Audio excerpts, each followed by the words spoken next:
사랑합니다. 좋지 않은 일 있으셨죠? 네, 축복합니다. 옆에 분들과 인사할까요? 사랑합니다. 인사하십시오.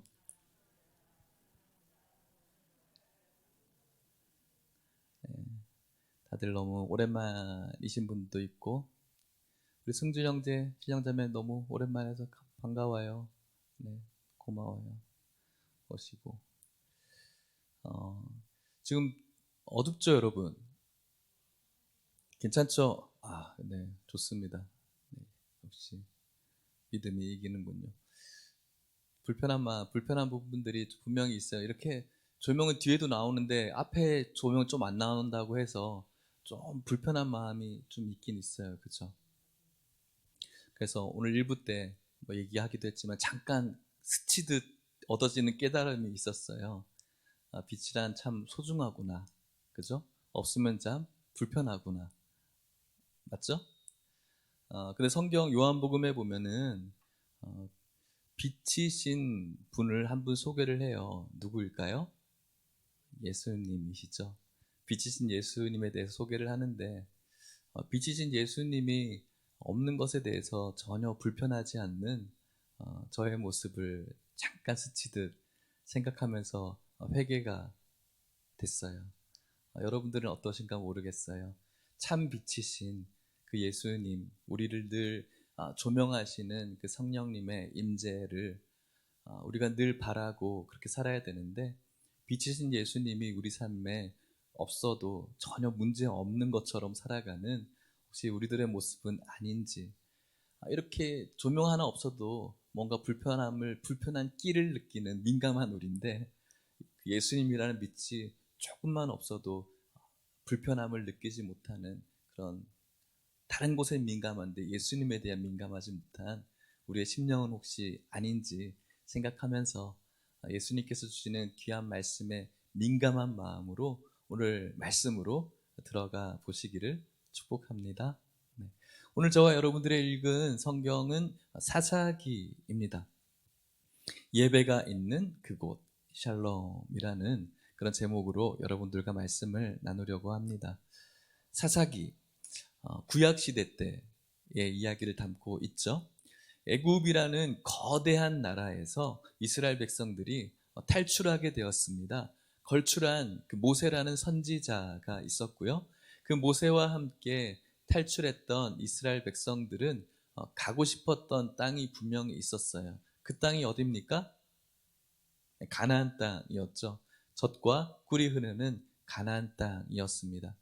여러분들 그곳으로 가기까지 몇 년 정도 걸렸죠? 40년이 걸렸어요. 그런데 여러분, 40년이라는 시간 동안 갈 거리는 아니에요. 성경학자들마다 이야기하기를 어떤 분은 뭐 2주면 갈 수 있는 거리라고 해요. 또 어떤 분은 20일, 또 어떤 사람은 뭐 40일 정도면 갈 수 있는 거리가 그 애굽에서 가나안의 거리거든요. 근데 하나님께서는 40년 동안 그곳을 돌리셨어요. 왜 돌렸을까요? 왜 돌렸을까? 훈련시키기 위해서. 맞아요. 무슨 훈련을 시키려고 그랬을까요? 믿음의 훈련이죠. 다들 너무 대답을 잘해주셔서 감사하고요. 믿음의 어떤 구체적인 훈련이냐면은 하늘 바라보는 훈련을 시키셨던 거예요. 그 40년 동안 하늘 바라보는 훈련. 40년의 광야 속에 그들이 할 수 있는 것은 아무것도 없었어요. 홍해를 지나갈 때도 그들이 할 수 있는 것 없었어요. 그들이 할 수 있는 것은 하늘 바라보는 것밖에 없어요. 홍해를 지나고 난 다음에 마실 물이 없었어요. 그들이 할 수 있는 것 없었죠. 하늘을 바라볼 수밖에 없었어요. 마라의 쓴물을 바꿔주셨죠. 또 먹을 것이 없었죠. 할 수 있는 게 아무것도 없어요. 거기서 경작을 할 것도 아니고요.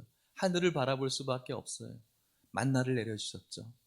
또 물이 고팠어요. 가는 길에. 아무것도 알 수가 없어요. 그들이 해야 될 것은 하늘 바라보는 것밖에 없죠. 그때 하나님께서는 반석에서 물을 내셨어요. 여리고를 들어갔어요. 그들이 그 여리고를 어떻게 승리할 수가 있겠어요? 할 수 있는 게 없어요. 그런데 하나님께서 하늘을 바라보았을 때, 하늘을 바라볼 수밖에 없는 상황 속에서 하나님은 여리고를 무너뜨려 주신 것이죠. 하늘을 바라보지 않고 그들이 했던 그 일들, 그들이 한 줄 알고 생각했을 때 그 조그만 아이성에서 참패를 겪게 되는 것이 이스라엘 백성의 결론은 하나님 바라보는 게 40년 동안 반복된 훈련이었어요. 그 훈련을 열심히 하고 이제 들어갔던 곳이 어딜까요? 가나안 땅이에요. 그런데 가나안 땅에 들어가서의 기쁨은 잠시뿐이었고 하늘을 바라보지 못하고 이 연약한 인생들이 하나님께서 주신 은혜를 생각하지 못하고 눈앞에 있는 그런 우상들을 섬기기 시작하는 거예요. 사랑하는 여러분, 인생을 무엇과 비교하죠? 광야로 비교해요. 우리들도 이 땅이라는 광야, 인생을 살아가는 것으로 비교해요. 그리고 우리는 어디를 향해 달려가고 있죠? 가나안, 천국을 위해서 달려가고 있어요. 그런 의미에서 우리는 이스라엘 백성들의 그 출애굽의 여정과 거의 똑같아요. 하나님 나라를 목적으로 하고 광야를 이렇게 걷고 있는 거예요. 그렇다면 우리는 이 인생이라는 광야 속에서 어떤 것을 해야 될까요? 무엇을 배워야 될까요? 무엇을 훈련받고 있어야 될까요? 하늘 바라보는 것을 훈련받아야 되는 거예요. 이 인생이라는 광야 속에 크고 작은 어려움이 분명히 있는데 그 어려움 속에서 하나님께서 우리들에게 요구하는 것은 하늘 바라보는 거예요. 하나님 바라보는 거예요. 그렇게 하나님 나라에 들어가야 돼요. 그렇다면 하나님은 왜 하나님 바라보라고 그런 훈련을 시키는 걸까요? 저와 여러분들이 천국에 들어가면은 좋을까요? 안 좋을까요? 말할 필요도 없죠. 너무 좋겠죠. 왜 좋아요? 천국에 가면 왜 좋을까요? 영원히 사니까 좋을까요? 지옥도 영원히 살아요. 영원히 사는 것이 우리들에게 좋은 게 아니죠. 왜 우리가 천국에 들어가기를 원하는가? 여러분들이 생각해 보지 않을 때가 많죠. 천국이라는 말은 많이 하는데 내가 왜 천국을 좋아하는 거지라는 질문을 던지면 말문이 막혀요. 왜 우리가 천국 들어가기를 원하세요? 천국에 가면은 이 황금길로 쫙 모든 것이 돼 있고 처마 밑에 진주가 막 달려져 있고 또 기둥에 다이아몬드가 막 박혀져 있는 그 아름다운 곳, 뭐 그런 천국일 수 있겠죠. 환상적이겠죠. 근데 그것이 우리들에게 기쁨이 될까요? 영원한 기쁨이 될까요? 오늘 여러분들이 교회로 오기까지 걸어오셨던, 차 타고 오셨던 그 길이 여러분들에게 감동이 되던가요? 너무 멋진 이 아스팔트 길 보면서 와, 이렇게 아름답다니 막 이렇게 감동이 됩니까? 그렇지 않아요. 늘 다니던 길이거든요. 우리가 그 황금길이 주어진다면 처음에는 와, 너무나 멋진 환상적인 곳이라고 이야기하겠지만 오늘도 걷고 내일도 걷고 평생 걸으면 그 길은 아스팔트 길이랑 똑같아요. 그 길이 우리에게 감동적이지 않아요. 그렇다면 우리가 왜 천국을 그리워하는 거죠? 왜 소망하는 거죠? 그곳에 만남이 있기 때문에 그래요. 누구와의 만남인가요? 하나님과의, 예수님과의, 성령님과의 만남이에요. 그렇다면 여러분, 이 땅에서 하나님을 바라보지 않는데 하나님을 바라본다는 것은 그분을 사모하고 사랑한다는 거잖아요.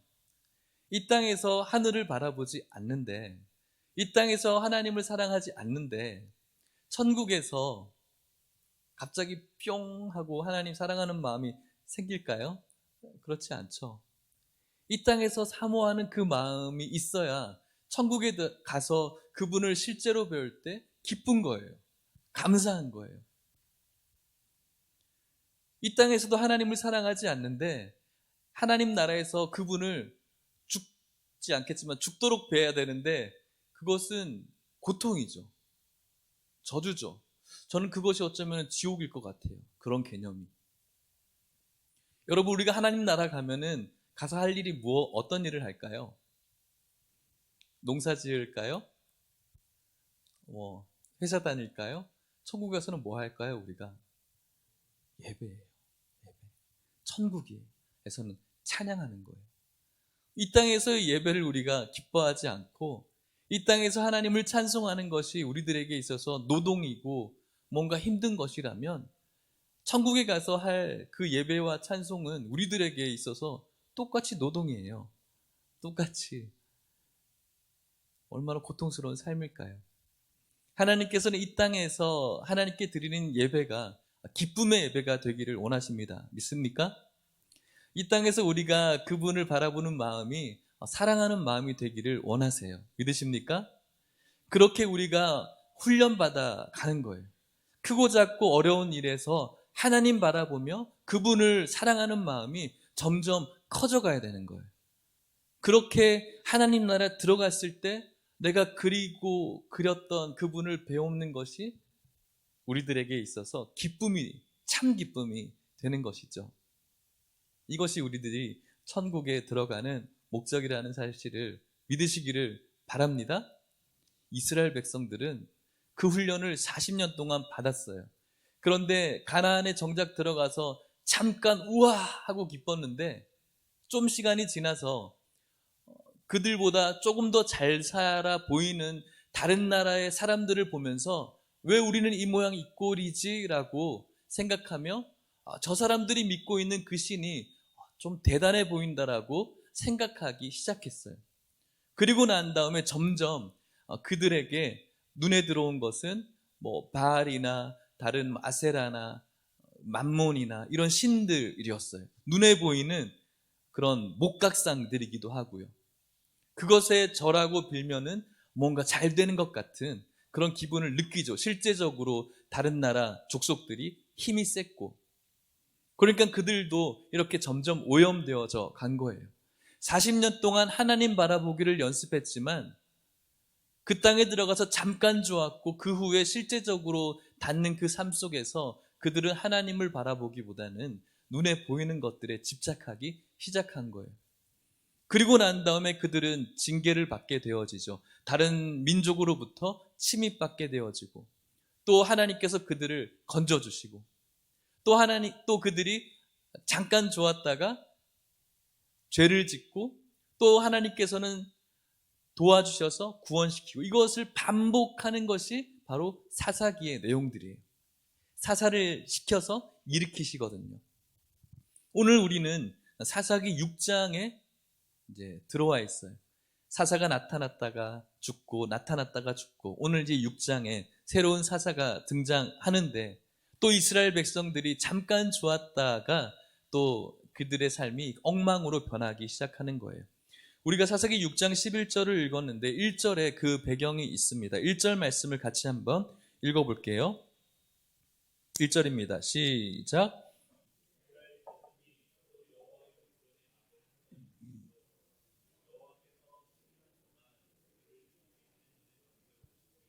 아멘. 이스라엘 자손이 그 다음에 뭐죠? 또, 또, 또, 또 여호와의 목전에 악을 행했대요. 또 이 사사기가 계속 그렇게 돌아가는 거예요. 여호와께서 몇 년 동안? 7년 동안 그들을 누구의 손에? 미디안의 손에. 이렇게 계속 반복되어지는 거예요. 또 목전에 악을 행하는 것, 다른 우상신들을 섬기는 거죠. 그들의 뭐 윤리적으로 잘 살았는지 못 살았는지 그건 잘 모르겠어요. 근데 하나님 앞에 악을 행했다라는 것은 다른 신들을 섬겼다라는 것이죠. 7년입니다. 미디안이라는 그런 힘 있는 족속에게 압제를 당했습니다. 이스라엘 백성들이 좀 열매를 맺으려고 곡식을 파종하려고 할 때마다 쳐들어와서 파종도 못하게 하고 배고픈 민족이 돼버렸어요. 이스라엘 민족이. 얼마나 고통스러웠을까요? 먹는 것을 못 먹는 것은 굉장히 힘든 거예요. 저 요즘 살이 좀 어때 보여요? 부해 보이죠? 보일수록 먹는 것을 끊는 것은 참 괴로운 것 같아요. 다시 다이어트를 해야겠다 시작은 하지만 한 끼 굶는 것도 너무 힘든 것 같아요. 근데 이스라엘 백성들은 몇 년 동안? 7년 동안. 물론 완전히 끊어진 건 아니겠지만 어떻게든 먹고는 살겠지만 너무 빈약한 상태로 사는 거예요. 그런데 이들이 얼마나 미련했는지 7절 말씀을 같이 한번 읽어볼게요. 7절입니다. 시작. 이스라엘 자손이 미디안으로 말미암아 여호와께 부르짖었으므로. 아멘. 이스라엘 백성들이 미디안 때문에 하나님께 이제 부르짖는 거, 하나님 힘들어요, 도와주세요라고 부르짖는 거예요. 이 문장에서 우리가 당연히 그래야지라고 생각하지만 1절에 읽었던 몇 년 동안 압제당했다고요? 7년 동안.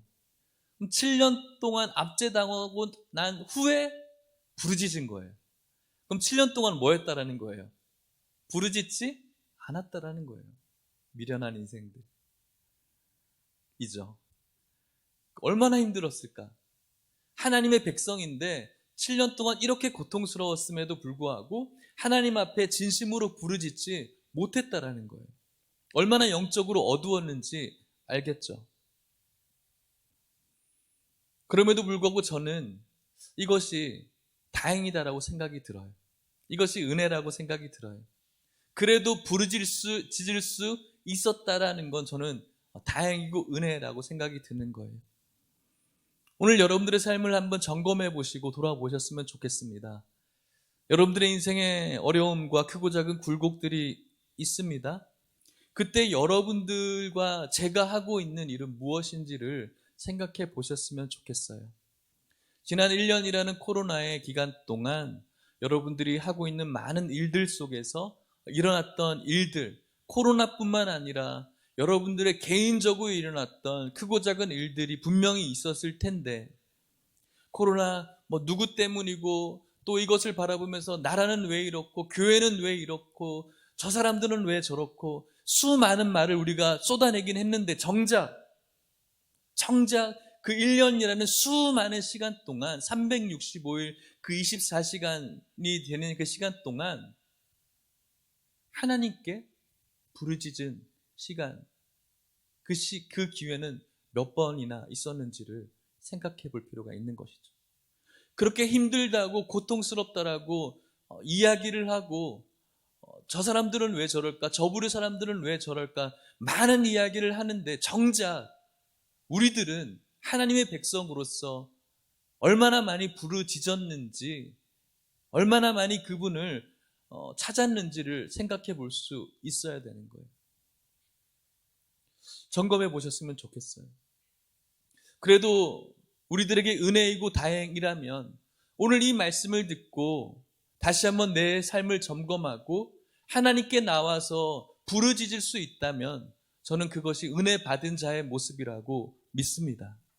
오늘 여러분들이 또 이 예배를 함께하는 모든 성도들이 입술로 수많은 말들을 쏟아낼 때 무엇이 이래서 이래 저래서 이래, 혹은 내 남편과 내 아내가, 혹은 내 아빠와 엄마가, 내 자녀가 그 사람들을 향해서 수없이 쏟아내는 많은 비난과 또 많은 어떤 정죄들 속에서 하나님을 찾을 수 있는 그런 모습으로 변화될 수 있기를 주의 이름으로 축복합니다. 그것이 바로 다행스러운 것이고요.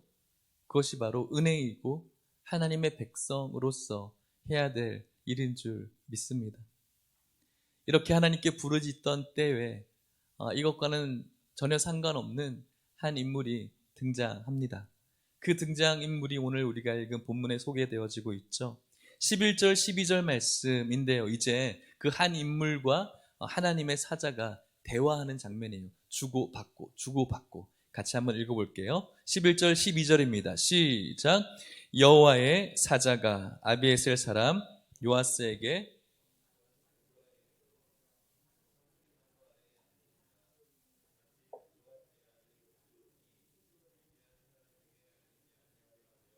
밀을 포도주 틀에서 타작하더니 여호와의 사자가 기드온에게 나타나 이르되 큰 용사여 여호와께서 너와 함께 계시도다 하매. 아멘.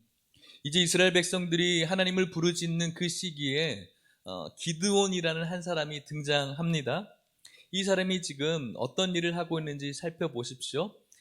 미디안 사람에게 알리지 아니하려 하여 밀을 포도주 틀에서 타작하고 있다. 밀이라는 것을 타작하고 있대요. 농사 지으신 분들은, 우리 어르신들은 좀 잘 알 것 같아요. 타작은 보통 어디에서 하죠? 어디요?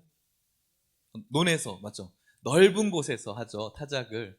저는 마당이라는 줄 알았는데, 논인가요? 원래 저는 마당인 줄 알았는데, 저는 몰라서 무식하게 그랬습니다. 마당에서도 하나요?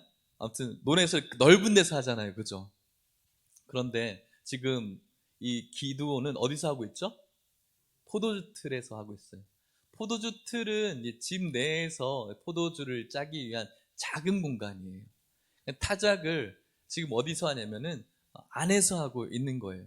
미디안에게 뺏길까봐 두려운 거죠.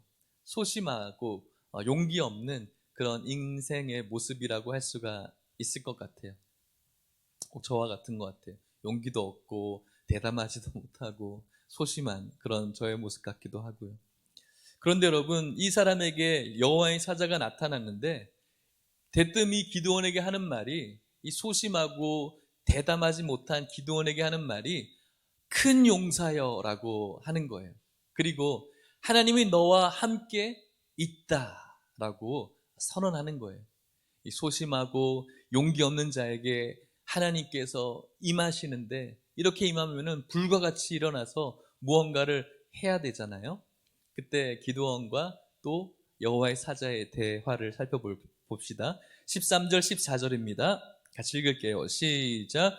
기드온이 그에게 대답하되, 오 나의 주여, 여호와께서 우리와 함께 계시면 어찌하여 이 모든 일이 우리에게 일어났나이까? 또 우리 조상들이 일찍이 우리에게 이르기를 여호와께서 우리를 애굽에서 올라오게 하신 것이 아니냐 한 그 모든 이적이 어디 있나이까? 이제 여호와께서 우리를 버리사 미디안의 손에 우리를 넘겨 주셨나이다 하니, 여호와께서 그를 향하여 이르시되 너는 가서 이 너의 힘으로 이스라엘을 미디안의 손에서 구원하라. 내가 너를 보낸 것이 아니냐 하시니라. 아멘. 이 소심한 자에게 너는 큰 용사야, 하나님이 너와 함께 있어라고 이렇게 힘을 불어넣어 주는데, 미디안이 하는 말이 오 나의 주여. 여기서 주라는 말은 하나님을 가리키는 주가 아니라 뭔가 신적인 능력이 있어 보이는 자기보다 높은 사람을 뜻할 때 이야기하는 그 단어예요. 그래서 하나님인 줄은 모르는 것 같아요. 그를 향해서 우리와 함께 계시면, 정말 그분이 나와 함께 계시다면 이 모든 일이 우리에게 어떻게 일어날 수가 있습니까?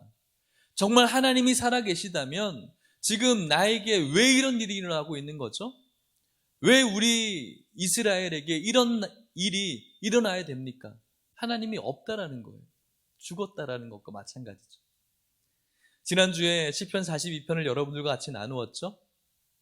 세상 사람들이 하는 말이 너의 하나님이 어딨냐라고 이렇게 비난했던 그 모습, 그 속에서 자신의 눈물이 음식이 되었다라고 고백했던 시편의 기자.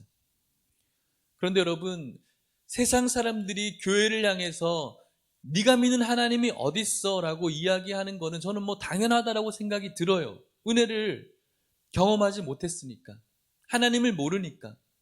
그런데 하나님의 백성이 스스로가 하나님이 어딨어요? 하나님이 계시면 지금 우리가 왜 이렇게 살아야 됩니까? 하나님이 계시다면 왜 제가 이 모양 이 꼴로 살아가야 되죠? 라고 하는 것은 굉장히 비참한 일이라고 저는 말씀드리고 싶어요. 지난 1년 동안 이 코로나라는 어려움 때문에 많은 사람들이 힘들어하고 우리도 똑같이 힘들어요. 그런데 오늘날 교회를 향한 시선은 당연히 곱지가 않죠. 교회에서 많은 일이 벌어졌기 때문에 뭐 그렇다라고 해요. 맞죠, 당연히. 그런데 여러분, 그것을 바라보면서 우리 안에 하나님이 계신다면은 왜 이런 일이 일어나야 되는가에 대한 하나님을 향한 불신과 원망이 우리에게조차 있다면 그것은 잘못된 것이라고 생각해요. 기드온과 마찬가지이죠. 외부에서 교회를 바라보고 외부에서 하나님을 바라보는 모습은 당연하지만 하나님의 은혜를 받은 백성들이 스스로가 스스로가 우리를 향해서 정죄하고 비난하고 하는 것은 저는 좀 별로인 것 같아요. 하나님께서 살아계심을 믿고 오늘도 우리와 함께 하신 그 하나님을 예배하고 찬양하는 것이 우리에게 주님께서 요구하시는 모습인 줄 믿으시기를 바랍니다. 기드온은 지금 왜 우리가 이런 일을 겪어야 되죠? 조금 작게는 하나님 왜 우리 가족이 지금 이런 모습으로 살아가야 되죠? 왜 우리 아빠는 이렇죠? 왜 우리 어머니는 이렇죠? 왜 나의 자녀들은 이렇죠? 왜 남편과 왜 내 아내는 이런 사람입니까? 라고 하나님이 살아계시다면 나는 이렇게 신앙생활 열심히 하고 있는데 왜 우리 가족이 이런 모습을 당해야 되죠? 라고 이야기하는 것과 마찬가지예요. 그런 그를 향해서 여호와의 사자가 이야기하기를 너는 가서 너의 힘으로 이스라엘을 미디안의 손에서 구원하라고 말씀해요. 하나님은 능력 있는 분이라고 이야기를 하는 거예요. 그런데 기드온은 옛날에 그랬다는 거 저도 잘 알아요 라고 이야기를 하는 것이죠. 그런데 여러분, 저는 이 14절에 여러분들이 좀 주목했으면 좋겠어요. 여호와께서 그를 향하여라는 이 말에 여러분들이 좀 집중했으면 좋겠어요. 우리가 지금 있는 개역 개정에는 여호와께서 그를 향하여라고 되어져 있는데 이전 버전인 개역 한글 성경에는 여호와께서 그를 돌아보사 가라사대 되어 있어요. 돌아봤다라는 거예요. 영어로는 The Lord turned to him. 그러니까 돌아본 거예요. 전환한 거예요. 그를 향해서. 사랑하는 성도 여러분, 하나님께서는 오히려 이스라엘 백성을 향해 등을 져도 되는 분이에요. 그렇게 죄 많은 인생들, 또 이렇게 하나님을 향해서 하나님이 살아계시다면 어떻게 해서 이런 일이 벌어질 수 있나요? 라고 하나님을 원망하고 불신하는 이 인생을 향해 하나님은 충분히 등을 져도 상관없어요. 그런데 우리 하나님은요, 이런 인생을 향해서 등을 지는 분이 아니라 돌아보시는 하나님이라는 거예요. 또 죄를 짓고 또 말씀대로 살지 못하고 또 실패하고 또 실수해도 그런 저와 여러분들을 향해서 하나님께서는 등을 지시는 분이 아니라 돌아보시는 하나님이라는 거죠.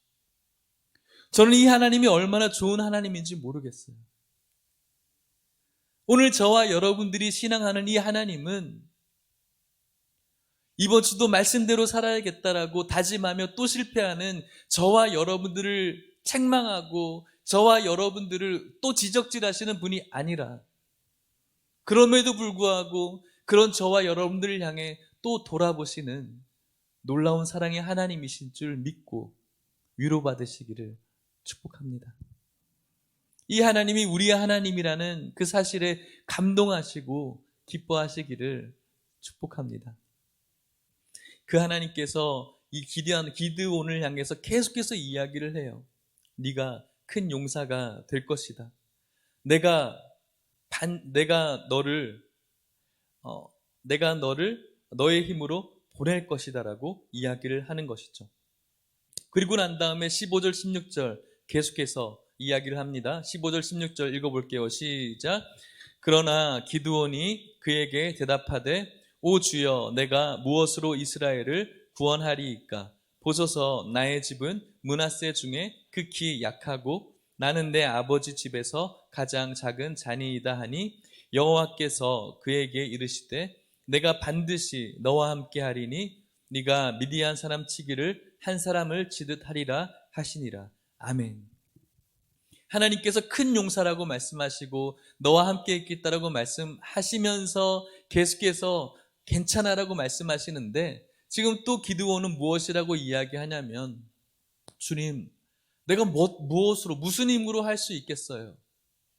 우리 므낫세 지파도 작은 지파인데 그 작은 지파 중에서도 우리 집은 극히 약한 집이에요. 극히 약한 집안에 또 저는 어떤 위치인가? 가장 작은 자예요. 이런 자가 뭘 할 수 있겠어요? 라고 지금 반문하고 있는 거예요. 여러분, 혈통은 중요해요. 이 사람들에게. 오늘날에는 뭐 혈통은 별로 그렇게 큰 의미가 없죠. 뭐 양반 뭐 그런 걸 잘 따지지 않죠. 그렇죠. 그럼에도 불구하고 좀 유교적인 관습은 여전히 우리들에게 있어서 혈통은 그래도 좀 사람들에게 많이 이야기가 돼요. 무슨 성을 쓴다, 또 어디가 본가인가라고 이야기를 하죠. 막 혈통을 지키지 않는 것처럼 이야기하며 살아도 그렇게 사는 사람들도 키우는 강아지는 순종을 좋아할까요? 합쳐진 걸 좋아할까요? 순종을 더 가치 있게 여기죠. 혈통이 있거든요. 우리 위쪽에 사는 그 지방에 있는 그 김치 집안도 백두 혈통을 굉장히 강조하잖아요. 혈통은 오늘날도 중요한데 이 당시 수천 년 전에 이 시족 국가에서의 혈통은 굉장히 중요한 거예요. 그렇기 때문에 지금 기드온이 하는 말은 장난은 아닌 거예요. 좋은 혈통에서 영웅이 나야 되거든요. 또 그 혈통에서 할 수 있고요. 그런데 므낫세가 가지고 있는 혈통은 가장 작은 지파에서, 작은 가족에서, 가장 작은 집에서 가장 작은 아이가 자기인 거예요. 그러니까 자기가 지금 드러나면 웃기는 거예요. 사람들이 비웃는 것이고 진짜 너무 웃긴 일이 벌어지는 거예요. 우리가 생각하는 그 개념이 아닌 거예요. 정말 할 수가 없는 것이죠. 그런데 분명히 여호와께서는 16절에 말씀하세요. 내가 반드시 너와 함께 할 것이다. 미디안에 그 수많은 사람들이 있지만 한 사람처럼 네가 칠 것이라고 하나님은 약속을 하시죠.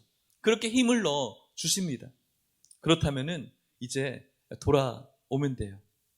이제 그 하나님의 말씀을 듣고 이제 순종하면 돼요. 이제 어떤 대화가 이어집니까? 17절, 18절 같이 한번 읽어볼게요. 시작. 기드온이 그에게 대답하되 만일 내가 주께 은혜를 얻었사오면 나와 말씀하신 이가 주 되시는 표징을 내게 보이소서. 내가 예물을 가지고 다시 주께로 와서 그것을 주 앞에 드리기까지 이곳을 떠나지 마시기를 원하나이다 하니 그가 이르되 내가 너 돌아올 때까지 머무르리라 하니라. 아멘. 이제는 좀 하나님의 말씀을 받아들이면 되는데 기드온이 하는 말이 정말 제가 은혜 입은 사람이라면 표징을 좀 보여주세요라고 이야기를 하는 거예요. 정말 즐기지 않습니까? 정말 이런 말을 들으면 됐어 이제 됐어 이제 됐다 너 안 해도 돼 너 말고 많아 라고 이야기하면 되고 저는 그럴 것 같아요. 이렇게까지 이야기하는데 너 됐다 이제 그만해 나도 이제 입 아파 죽겠어 라고 이야기하면 되는데 하나님은 너무 좋으신 분 같아요. 이 사람이 하고자 하는 것들을 하려고 하는 것이죠. 기드온이 그래요 내가 당신의 기적 표징을 보려고 내가 예물을 준비하겠습니다. 그리고 당신께로 돌아와서 드리기까지 이곳에 머물러 달라고 요구를 하죠. 그러니까 하나님께서 내가 너 돌아올 때까지 머물러 주겠다. 18절 말씀에 있는데요. 내가 너 돌아올 때까지 머물러 줄게 라고 하는 거죠. 뒤에 내용을 보면은 고기를 준비합니다. 또 국을 준비합니다. 시간이 꽤 걸리는 거예요. 그런데 하나님은 머무르겠다. 또 네가 돌아올 때까지. 하나님의 너무 절절한 러브레터 같지 않습니까? 그래요 하나님 내가 좀 하다가 돌아와 볼게요. 하나님께서 기다려줄게. 머물러 줄게. 그렇게 하고 기드온이 돌아갑니다. 19절, 20절, 21절 말씀입니다. 같이 읽어볼게요. 시작. 기드온이 가서 염소 새끼 하나를 준비하고 가루 한 에바로 무교병을 만들고 고기를 소쿠리에 담고 국을 양푼에 담아 상수리 나무 아래 그에게로 가져다가 드리매 하나님의 사자가 그에게 이르되 고기와 무교병을 가져다가 이 바위 위에 놓고 국을 부으라 하니 기드온이 그대로 하니라. 여호와의 사자가 손에 잡은 지팡이 끝을 내밀어 고기와 무교병에 대니 불이 바위에서 나와 고기와 무교병을 살랐고 여호와의 사자는 떠나서 보이지 아니한지라. 아멘. 기드온이 돌아가서 네. 기드온이 돌아가서 염소 새끼 하나를 잡습니다. 준비합니다. 가루한 에바, 한 10kg 정도 돼요. 1에바가. 그러니까 굉장히 많은 양이죠. 그 에바를 또 준비하고 국을 준비합니다. 고기를 준비합니다. 그리고 돌아옵니다. 그 긴 시간 동안 하나님께서는 기다리십니다. 그리고 난 다음에 하나님께서 말씀하세요. 표징을 보여주시기 위해서죠. 고기와 무벼병을 가져다가 저 바위 위에 올려놔. 그러자 그리고 국을 부어 라고 하죠. 그러자 기드온이 그대로 행해요. 그리고 하나님의 사자가 손에 쥔 지팡이 끝을 그곳에 갖다 대죠. 어떤 일이 벌어졌냐면 그 바위에서 불이 확 이렇게 타올라서 그 모든 것들을 다 태워버린 거예요. 그리고 난 다음에 하나님의 사자가 사라진 것이죠.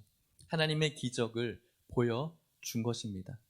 하나님의 기적을 보고 난 다음에 기드온의 반응이 무엇일까요? 22절, 23절 말씀입니다. 같이 읽겠습니다. 시작. 기드온이 그가 여호와의 사자인 줄을 알고 이르되 슬프도소이다. 주 여호와여, 내가 여호와의 사자를 대면하여 보았나이다 하니 여호와께서 그에게 이르시되 너는 안심하라, 두려워하지 말라, 죽지 아니하리라 하시니라. 아멘. 기드온이 이제 하나님이신 줄 깨닫고 자신이 죽었다라는 것을 감지한 거예요. 하나님을 실제로 보는 것은 죽는 일이에요. 하나님의 거룩하심에 우리는 죽을 수밖에 없는 인생이죠. 그렇기 때문에 기드온은 죽었다라고 생각했어요. 아까 미디안에게 가졌던 불안한 감정, 절망적인 감정보다는 이제는 완전한 절망 가운데 들어간 거예요. 하나님의 사자를 보았기 때문에. 그 두려움 속에서 23절에 여호와께서 그에게 이르시되 너는 안심하라, 두려워하지 말라, 죽지 아니할 것이다. 안심해라고 하나님께서 말씀하는 것이죠. 그리고 난 다음에 24절입니다. 같이 읽을게요. 시작. 기드온이 여호와를 위하여 거기서 제단을 쌓고 그것을 여호와 샬롬이라 하였더라. 그것이 오늘까지 아비에셀 사람에게 속한 오브라에 있더라. 아멘. 사랑하는 성도 여러분, 그 무교병과 고기가 국을 부어진 것들이 불살라졌어요. 여기서 불살랐다라는 이 단어가, 히브리어 단어가 뭔가 불이 지펴지다라는 그 단어를 쓰지 않고 먹었다라는 단어를 쓰고 있어요. 먹었다. 그러니까는 기드온이 준비한 무교전병과 고기, 국을 부은 그것을 하나님께서 먹었다라는 거예요. 먹었다라는 것은 무엇일까요? 무슨 뜻일까요? 받았다라는 거예요. 기드온이 준비한 그 예물을 어떻게 했다라는 거죠? 흠양하셨다라는 거예요. 그리고 난 다음에 하나님께서 기드온에게 주고자 하는 메시지는 안심하라는 거예요. 이 안심하라는 단어는 우리말로 안심하라지만 히브리어는 샬롬레카예요. 샬롬이에요. 샬롬. 너에게 안심이라, 너에게 평강이라는 거예요. 너에게 평강이 있어라는 거예요. 이 예물을 하나님께서 받으셨고 그 예물의 결과로 이 예배자에게 주어진 것은 샬롬이었던 거예요. 평강인 거예요. 미디안으로부터 샬롬이고 그가 처해진 상황으로부터의 샬롬이고 하나님을 만난 것에 대한 절망에서부터의 샬롬이 주어진 거예요. 그리고 난 다음에 이 제단을 기드온이 여호와 샬롬이라고 부른 것이죠. 사랑하는 성도 여러분, 오늘날 저와 여러분들에게 주어진 고민스럽고 불안하고 절망적인 모든 순간에서 우리가 진지한 마음으로 하나님께 드려지는 이 예배는 하나님께서 먹으시는 예배, 하나님께서 받으시는 예배, 하나님께서 흠양하시는 예배가 될 수 있기를 축복합니다. 그 예배 속에서 주시는 하나님의 메시지는 바로 안심하라예요. 너에게 평강이라는 것이죠. 샬롬이에요. 그 샬롬의 예배가 오늘 저와 여러분이 드려지는 그런 예배가 되시기를 주의 이름으로 축복합니다. 말씀을 마치려고 합니다. 오늘 저와 여러분들은 수많은 그런 일들 속에서, 여러분들의 각자의 삶 속에서 좋고 기분 좋은 일도 있지만 또 크고 작은 그런 고민과 불안과 또 어려운 일들이 있는 것 같아요. 또 코로나라는 이 특별한 시간 속에서 저 역시도 인터넷 기사를 볼 때마다 얼굴이 찌푸려지기도 하고 또 교회를 욕하고 믿는 우리들을 향해서 이 말 저 말 하는 것이 참 속상하고 분노도 일어날 때가 분명히 있어요. 그때마다 저에게 샬롬이 완전히 없는 그런 시간이 되어져요. 하나님께서 살아계시면 너희들에게 이런 일이 있을 수 있겠어?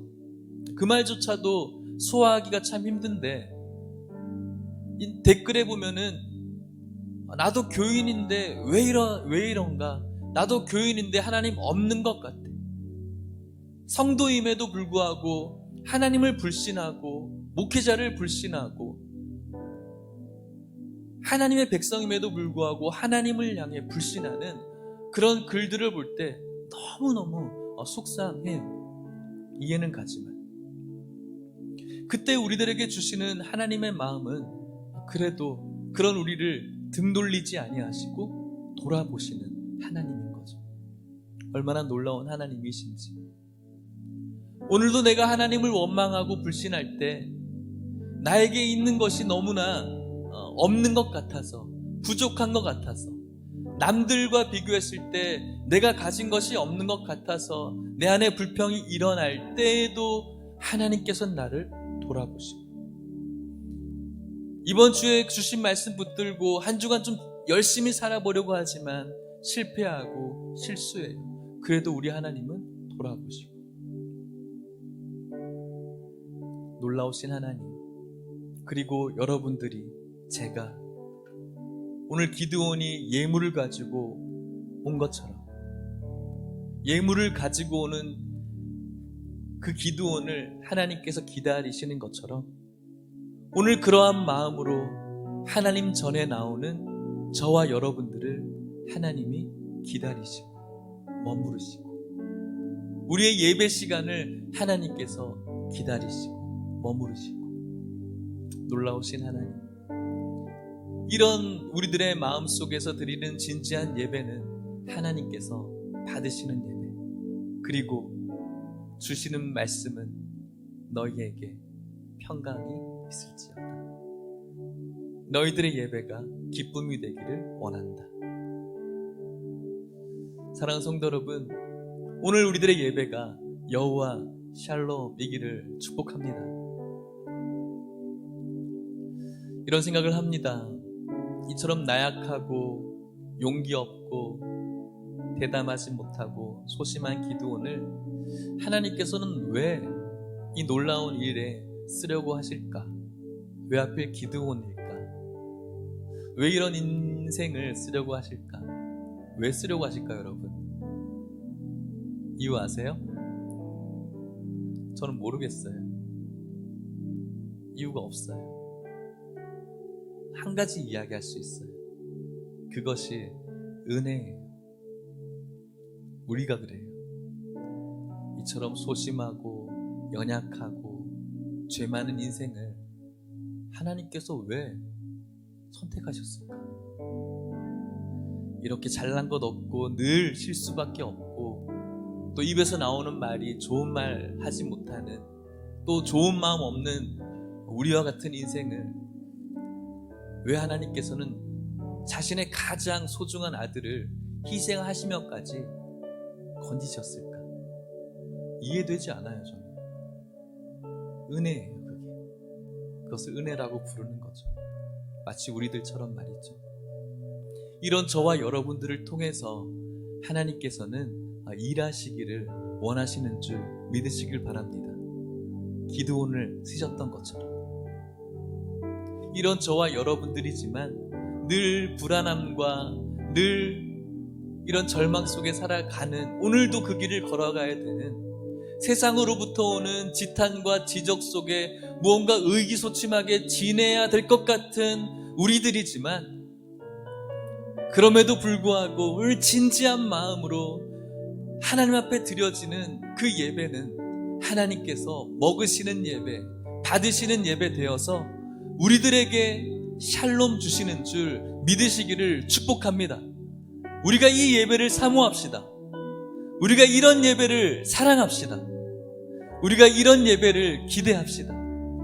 그 속에 우리는 하나님의 놀라운 샬롬을 얻을 줄 믿습니다. 그리고 그곳이 바로 여호와 샬롬이 되시는 줄 믿으시기를 바랍니다. 놀라운 일은 이 기드온이 죽어서 장사 지냈던 장소도 여호와 샬롬이 있는 이 제단의 오프라였어요. 저도 그렇게 되고 싶어요. 여호와의 제단, 이 예배에 샬롬이 있는 그곳에 묻히는 것. 저와 여러분들 역시 먼 훗날 묻히게 될 때 여호와 샬롬의 그 제단에 묻히게 되는 그런 여러분들 될 수 있기를 축복합니다. 진정한 평안이 있는 자만이 줄 수 있습니다. 하나님밖에 없어요. 진정한 행복이 있는 자만 줄 수 있어요. 우리보다 돈이 많은 자가 우리들에게 돈을 줬을 때 그때 행복해요. 잠깐이지만 영원하지 않아요. 우리의 병이 고쳐졌을 때 의사가 주는 행복이 있어요.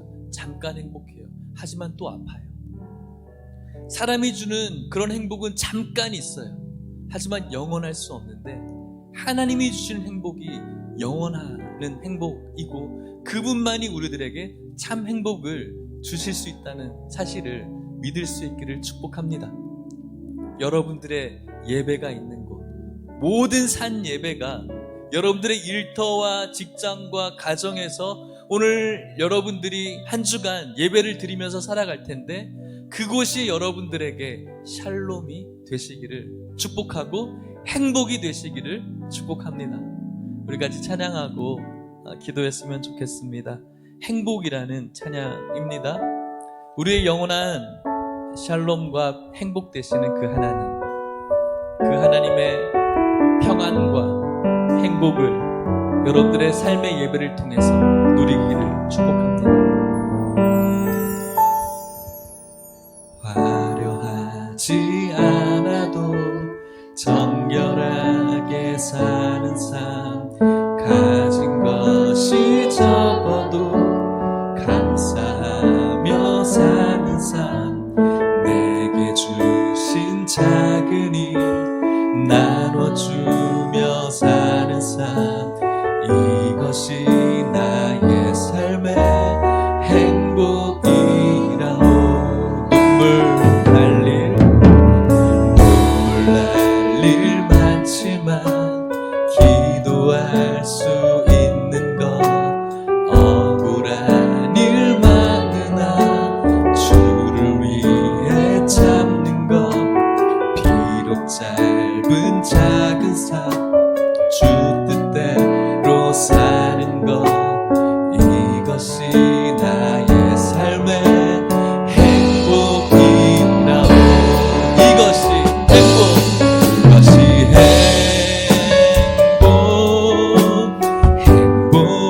행복이라오. 세상은 알 수 없는 하나님 선물, 이것이 행복이라오. 하나님의 자녀로 살아가는 것, 이것이 행복이라오. 다시 한번 처음부터 고백합시다. 화려하지 않아도 정결하게 사는 삶, 가진 것이 적어도 감사하며 사는 삶, 내게 주신 작은 힘 나눠주며 사는 삶, 이것이 나의 삶의 행복이라. 이것이 행복이라오.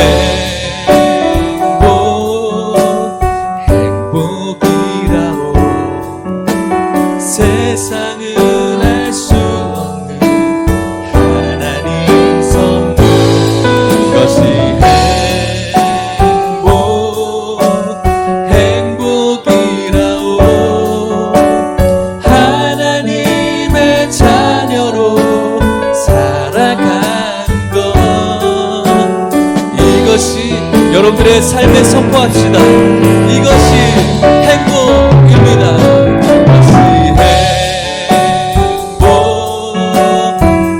행복이라오. 세상은 알 수 없는 하나님 선물, 이것이 행복이라오. 하나님의 자녀로 살아가는 것, 여러분들의 모든 삶의 처소에 샬롬이 있길 바라면서 선포합시다. 이것이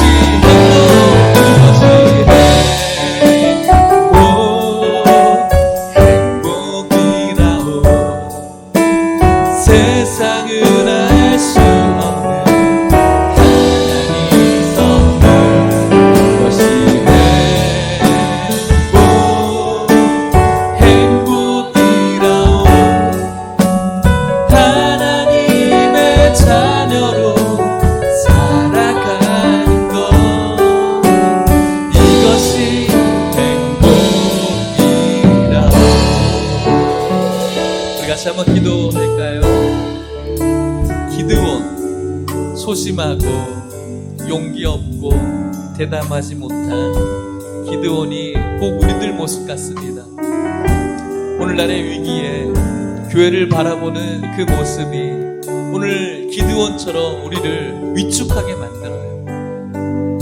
바깥에서 무언가 대담하게 하지 못하고 집에서 우리를 움츠리게 만드는 이런 모습들, 고민스럽고 불안하고 절망스러운 모습들 뿐만 아니라 오늘 여러분들이 처해져 있는 현실, 가정과 직장과 학교와 혹은 내가 가지고 있는 건강의 현실들, 우리를 위축되게 만들어요. 하지만 여러분, 오늘 하나님 분명히 말씀합니다. 큰 용사라고 말씀합니다. 내가 너와 반드시 함께할 것이라고 약속하고 있습니다. 때로는 오늘 내 안에 있는 이 죄들, 연약함들이 나를 위축되게 만들어요. 또 실수하고 또 실패하고 또 저지르는 반복된 죄들. 하지만 우리 하나님은 돌아보시는 하나님, 오늘도 우리를 돌아봐 주시는 하나님인 줄 믿고 위로받으셨으면 좋겠습니다. 오늘 하나님께서는 우리를 기다리고 계세요. 머물러 있어요. 여러분들의 예배 받으시기를 기다리고 있고 머무르고 계세요. 그리고 우리들의 그 진지한 예배를 먹으시는 예배, 받으시는 예배 되기를 원하고 계세요. 그리고 그 안에 샬롬과 평안과 행복을 주시는 분이세요. 오늘 여러분들의 모든 삶의 예배가 하나님께서 받으시는 예배, 먹으시는 예배, 흠양하시는 예배가 되기를 기도하시고요. 주저하지 않고 하나님께 돌아가는 그런 성도 될 수 있게 해달라고 기도하시고, 믿음으로 살아가는 성도 될 수 있게 해달라고 기도하시고, 은혜 입은 자로서 우리 모든 삶의 예배 속에서 참 행복과 참 샬롬의 평안이 있게 해달라고 우리 같이 한번 기도하도록 하겠습니다. 기도하시겠습니다.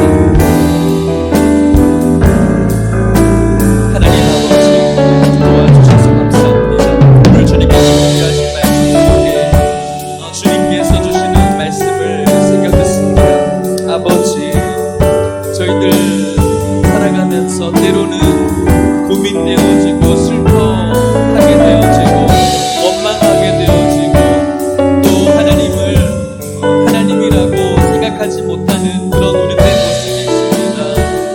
용서하여 주시옵시고 불신하지 않게 하시고 오늘 기드온처럼 하나님 앞에 진지한 예물을 올려드리는 삶 살게 하시고 하나님 받으시는 그런 예배 드릴 수 있게 해주셔서 우리의 모든 삶의 처소에서 드리는 삶의 예배가 여호와의 샬롬을 올려드릴 수 있는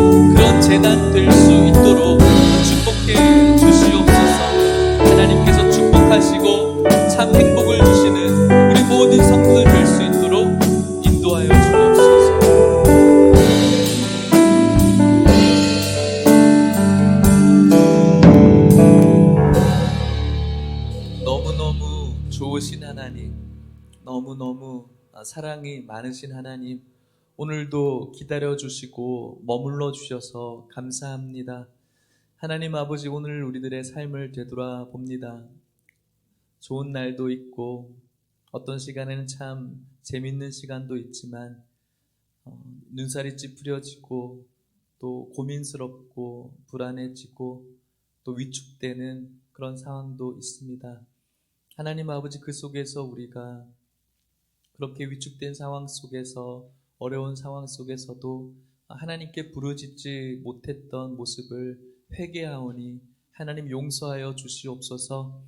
아버지 말씀대로 살아야 되지만, 하나님의 백성으로 살아야 되지만 실패하고 실수하고 넘어지고 또 죄 짓는 우리들의 모습, 그럼에도 불구하고 우리를 향해 등 돌리지 않고 돌아봐 주셔서 감사합니다. 하나님, 오늘 저희들 하나님께 드리는 진지한 모습의 예배 되게 해주셔서 우리들의 예배가 하나님께서 받으시며 먹으시는 그런 예배 될 수 있게 하여 주시옵소서. 아버지, 예배 속에서 주시는 샬롬, 주님의 평안, 행복이 우리 모든 삶에 넘치게 하여 주실 때, 특별히 오늘 이들이 듣고 간 말씀 붙잡고 살아가는 한 주 동안 모든 삶의 처소에서 여호와의 샬롬의 제단을 쌓게 하여 주옵소서. 지금은 예수 그리스도의 은혜와 하나님의 사랑과 성령의 교통하심이 우리들의 살아가는 모든 삶의 터전에서의 산 예배, 그곳에서의 예배가 여호와 샬롬이 되기를 간절히 소망하는 이곳에 있는 모든 성도들과 사랑하는 우리 모든 하나님 예일 교회와 이 교회에서 자라나는 모든 다음 세대 가운데 이제부터 영원토록 함께 있을지어다. 아멘.